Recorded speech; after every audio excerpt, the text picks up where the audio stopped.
Regi,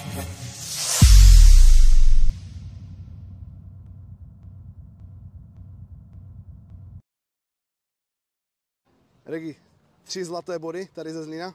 Tak určite dôležité body pre nás a pred zápasom sme si vraveli, že nechceme skončiť po základnej časti posledný, čo sa nám podarilo, takže určite bereme víťazstvo všetkými 10. Nakonec 14. místo a začneme příští týden v Jablonci, takže?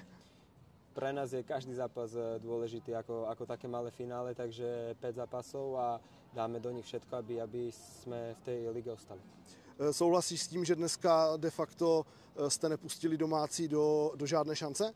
Tak zodpovedný výkon zezadu? Určite áno, domáci boli viac na lopte, ale nedokázali si vytvoriť nejakú veľkú gólovú šancu a my sme jeden gól strelili, mali sme tam ešte nejaké breaky, takže myslím si, že ten taktický plán sme splnili veľmi dobre.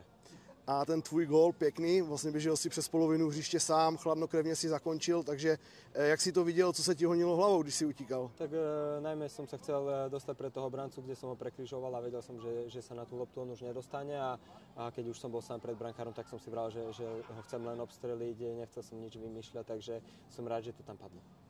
Dneska výborná podpora fanoušku. Vnímal jsi to během zápasu? Určite áno, tak my sme radi za každú podporu, za každého fanúšika, ktorý nás príde podporiť, či už doma alebo vonku, takže určite to bolo tomu aj tak teraz a chceli by sme sa ako v mene celej kabiny poďakovať.